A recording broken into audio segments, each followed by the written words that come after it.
about AI in a little bit more detail. So artificial intelligence. You hear a lot about what is artificial intelligence, and there are millions of definitions of artificial intelligence. I'm here to tell you artificial intelligence is a marketing buzzword. It's nothing more than a fancy word that's used to describe a multitude of different types of programs that collectively fall under this umbrella of artificial intelligence. It's not intelligent, folks. It's a program. It doesn't think. It doesn't feel. It doesn't have insights. It's a program. It's following what its creators told it to do. And if we could have next slide. There are a couple of different classifications that I think are important for us to think about from our position as professionals. You don't need to know about machine learning. Is this a large language program?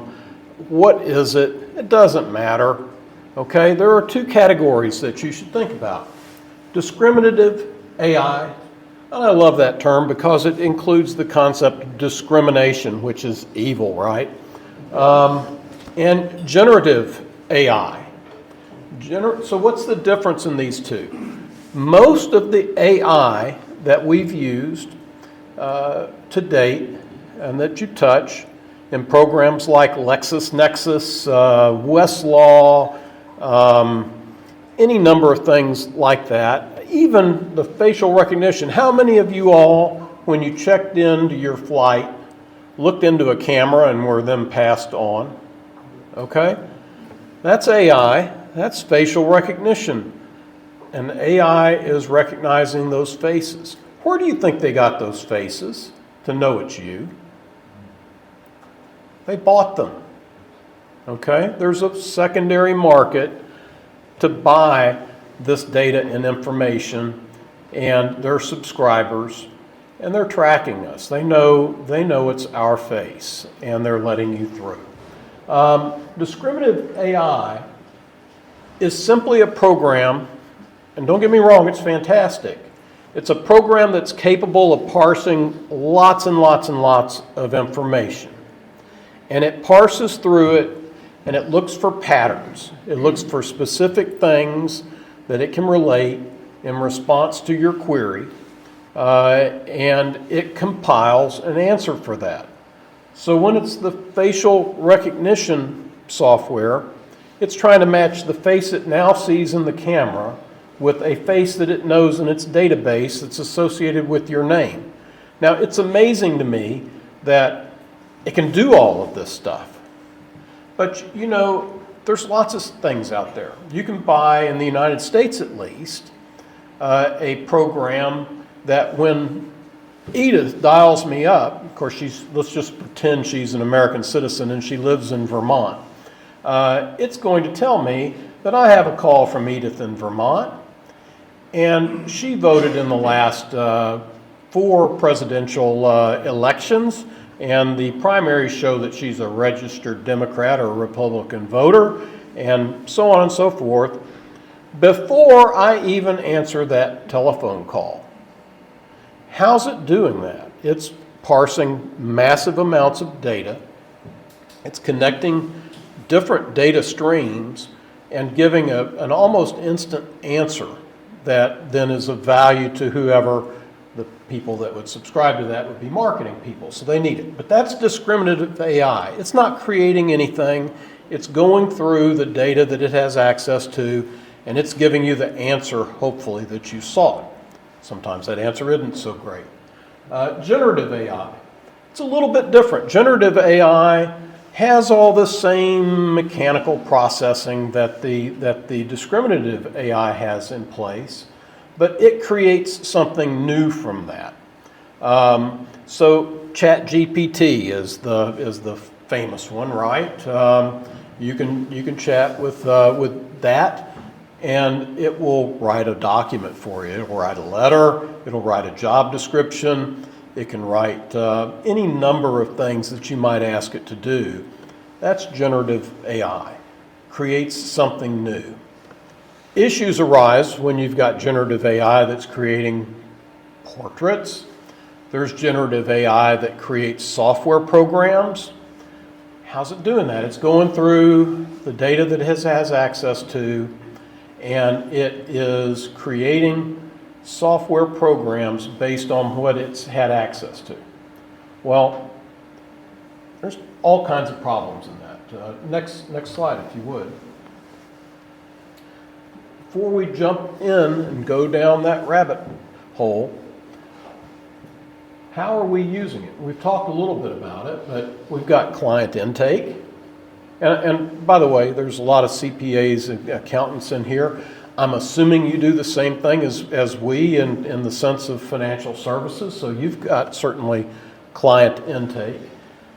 E-discovery for us lawyers is taking, trying to get all these electronic documents from our clients. Emails, heaven forbid, text messages now, they're the worst. Although emails are awful because what do? We include the entire conversation in every single new email that we send, which creates a nightmare for us lawyers on the end of the spectrum, doesn't it? How many duplicative documents do you have in your productions, right? AI has the ability of sorting through all of that garbage, getting down to the core essence and helping you quickly analyze things and figure out what documents are useful. Expertise automation, that is a possibility. Legal research, LexisNexis, etc. Document management. Your firms, my firm, we all have a lot of documents, and it gets a little bit difficult. The great thing about documents, certainly for lawyers, is they're wonderful form banks. They're wonderful at helping us create and figure out new things later. But accessing them efficiently is difficult. Making sure that you don't have conflicts of interest of your clients and things of that nature can be difficult. Managing the documents is key to a successful practice. Document analytics helps you with your practice to improve things.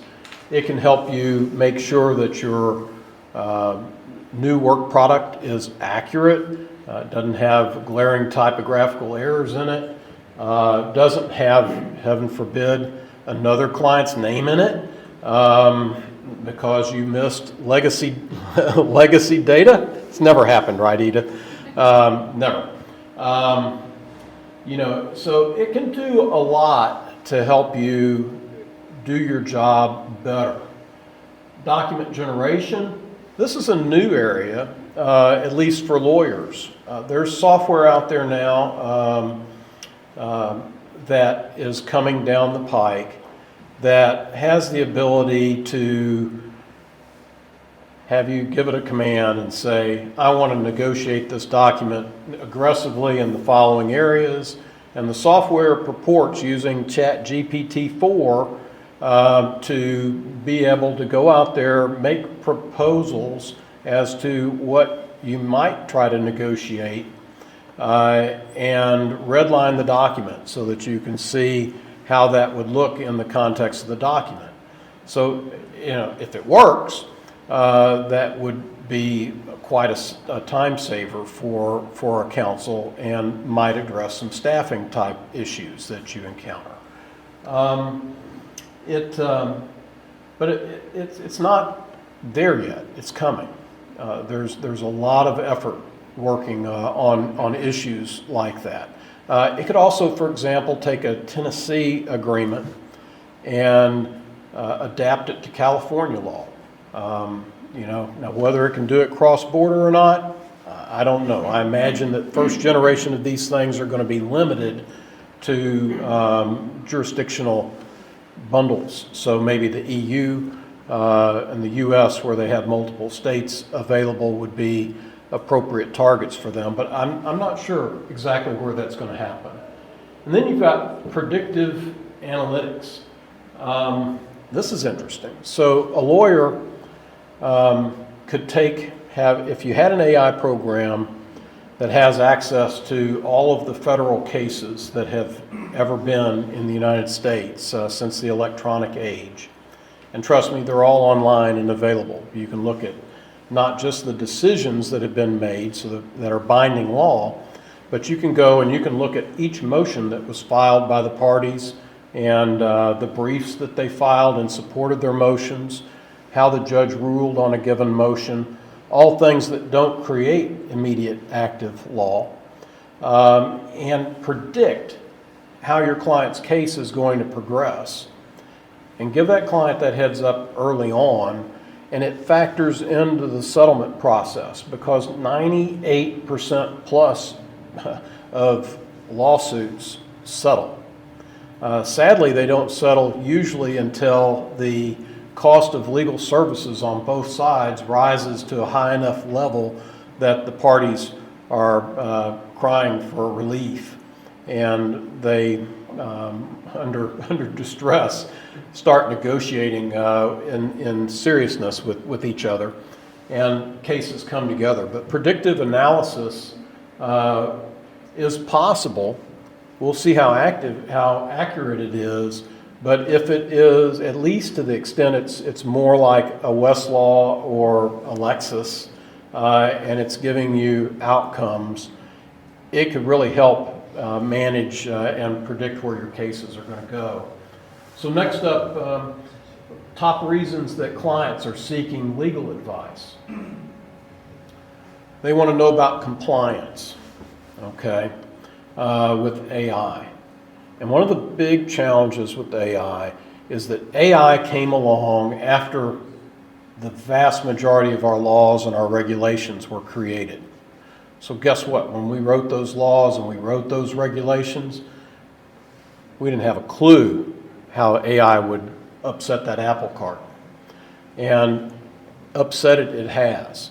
So clients need to know that they're compliant. If they want to adopt an AI program that does the initial round of interviews, and that's very popular in the United States to do an electronic interview, they need to know that AI, if you're using it to cull through the applicants, isn't discriminating against somebody on the basis of sex, religion, race, nationality, you name it, any number of different factors. So that could be an area in those HR type programs where you're worried that there might be a built-in bias in the algorithm of that program. Or you're worried that if it's a supervisory model of AI, that the supervisors aren't inadvertently inserting their bias into the process.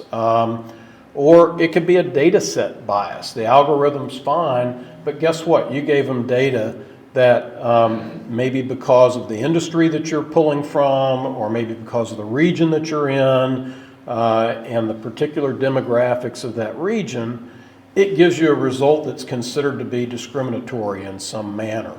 And it takes eyes to figure that out. So the difference between your eyes and the eyes of the supervisors of those AI programs is that you all have an obligation to your client to give them the best result that is appropriate. So you're not going to look at it in quite the same light. So how do you do that effectively, right? This is all new. How do we adapt to that? That's our challenge. We have to learn how to live with AI. It's a new tool. It's dynamic. It's got lots of potential benefits, but it has challenges for us as professional advisors so that we're staying up to date. And it's not that, I'm in a 50 plus size lawyer firm, right? It's not that my firm can say, hey, Mark knows how to use AI, so I don't have to know how to use AI. That's not the way it is. We all have to know how to use AI. We all need to understand these risks associated with AI, or we're not keeping up with the obligations that we have in our professions. So compliance. Risk mitigation. They're looking at trying to minimize their risks, and they want to make sure that in bringing in AI, there's not something there that's enhanced. They want to keep up with best practices because they want to be able to market their services and say, that they're on top of their game. In order to do that, we've got to give them other inputs. They want to expand their business, engage in strategic development, and they need advice on how this might help them in their venture. Dispute resolution, it can come into play there as well. So those are some uses. The interesting thing is that the analysis for our clients isn't any different than the analysis that we need to be going through ourselves when we bring in AI. So let's go to the next slide. So these are some AI risks. We've got algorithmic errors, which you've heard talked about several times today. Algorithmic bias and value alignment, and the oversight bias and the value alignments there are and by value alignment I mean is the program's values and intrinsic value aligned with your client's values? Okay. Are you on that same page? And I absolutely love the young programmers that come up with all these great new words that this old 65-year-old man has to learn. And one of them was hallucination. Did you know that AI can hallucinate? I mean, I know I could. Get me on the right drugs, I'll hallucinate all day long, but I'd never heard of a program hallucinating. I thought they just did what you were told to do, right? Well, hallucination is when they make stuff up. And it's happened. It happens. In the United States, there was a lawyer who decided it would be really neat and quick to get ChatGPT to write his brief for him. So he got ChatGPT to write this brief. He filed it with the court. The other side did what they were supposed to do. They read his cases that he cited, and lo and behold, the cases were fake. He said, "But Your Honor, I didn't know AI could lie.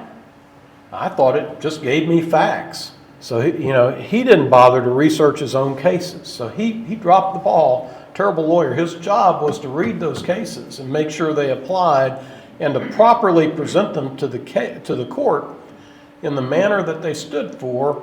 He didn't bother to read them, and the AI made them up.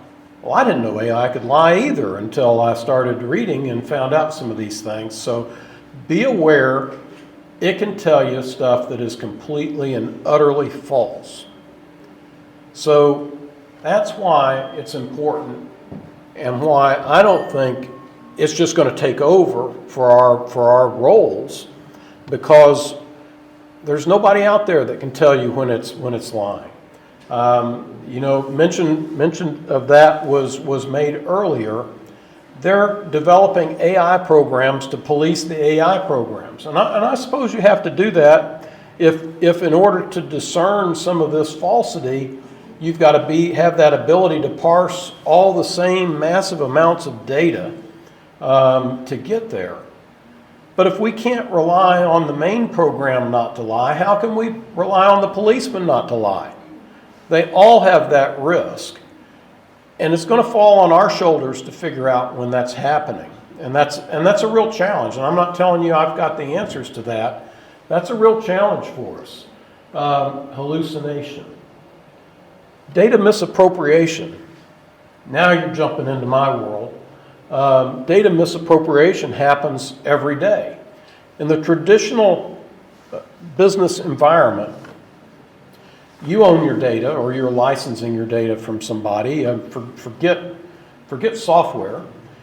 If I've got something of value and you want to use it in your business, you have to come to me and get my permission to use my data. Okay? You can't just go breaking in my office and grabbing my data and putting it to use. If you did that, you'd breach the law, and you're going to get penalized for that in some manner. Well, business progressed and we started saving our information electronically. So it's in the cloud, right? Well, what cloud? It's in the ether up there, probably the Amazon web, or one of the other major players. Can you see what they're doing with your data? Does anybody here have access to see what's happening in those databases? None of us do, right? If you were a criminal, where would you operate? Would you operate where people can see you, or would you operate where they can't? We're at the greatest risk when we have stuff in the hands of people that we don't even know, okay? We've got contracts that kind of outline those relationships. Well, I write those contracts. Guess what? If I'm representing Amazon, that contract's going to say, I, Amazon, have the right to use your data unless Amazon tells me that, Mark, we'd love to say this, but you know what? We can't sell our product if we tell people that we own their data because no one will hire us. So we've got to soften that a little bit, and we need to tell them that it's your data, we're not going to use it, et cetera, except, for our internal business, blah, blah, blah, right? Well, how they interpret that language, typically, at least in America, where a business's business records is their property, they have the right to use it, okay? Unless there are restrictions in there. Now, they can't go into competition with you. They probably make the argument that when they train AI, that they're just making that AI smarter and it's helping. But guess who the buyers of that AI are? Your competition. So does your client want their data to be in the hands of a company that is making life easier for their competition? Maybe, maybe not. There's a trade-off there to be made. An analysis that one has to go through. But if they use the data without permission, and I'm not talking about privacy law here, that's an overlap where the law is imposing obligations on top of where property rights go. I'm talking about property rights. If they use someone else's property without permission, and they gained value because their AI gained in knowledge and therefore increased in its value in the world, then that accretion of value is attributable in part to the data that they misappropriated. And that person from whom it was misappropriated has a legal claim against the owner of the AI of some amount. Exactly how you parse through that, I don't know, but guess what? Those lawsuits are ongoing right now in America. There's a huge one against GitHub and Microsoft and others over software, this software generation program. And it's going to wind around, it'll take years to go through. And until all these things go through, we really don't have precedential authority to know exactly where the law is going to fall out. But data misappropriation is huge because it's putting people at risk, particularly if you represent one of those AI owners or a SaaS service company that's using AI and providing a service to others. You've got potential problems. The outcome attribution, that's a problem for us. Edith and I have talked about that quite a bit. They don't tell you what their sources were, they simply give you the result. You're starting to see a little bit of the source stuff coming up. ChatGPT will footnote its stuff and give you places to go look. Regulatory compliance challenges, we kind of talked about that. So let's go to the next slide, if you will. So risk analysis. What are the processes? And again, this is kind of the same for us as it is for us in doing it for our clients. You want to understand the data sources and how are they handling it. So when you are using this AI, you don't want to get yourself in trouble and be complicit. So you need to understand what their processes are. It doesn't have to be a lengthy conversation, but you need to have some feel for it. Outcome analysis. Do you feel comfortable with the outcomes that you're getting? And this should be an ongoing thing, right? This isn't a one-time deal. This is always being vigilant and alert and looking for possible problems. But again, if you're dealing with an employment issue, you don't want to put your untrained secretarial assistant in charge of running the AI program and managing the results of it and passing it on, because that person isn't trained to be able to recognize bias, compliance with the law, etc. It is not a viable solution for someone at that level to use. You need to be involved. You need to be alert to these issues. Yes, it saves us time. It's great. It may cut down on some staffing costs, but it's got to be used at the right level in your organization, or it's going to create all kinds of problems. And the same goes for our clients. Outcome ownership and usage rights, we kind of talked about that in the earlier one. Outcome IP assessment. What kind of IP is being generated by generative AI? In most of the world, the exception being the Asian countries, in order for AI's generated output to be protected under patent law or under copyright law, there has to be a level of human involvement in steering that result, or that's not going to be allowed to be registered as a patent or registered under copyright law. So where does that leave us? Well, that leaves us with trade secrets, business information, and it's a much more fragile type of intellectual property. It requires being maintained in secret. Your client's business model may not accommodate that information being maintained in secret. So its period of being secret may be very short if they don't have the right model. It's one reason why a lot of software now, you see it as a SaaS model, because all that data gets to stay behind the curtain, and all the client sees, the customer sees, is the dashboard on the website on what information they need to interface with that data set.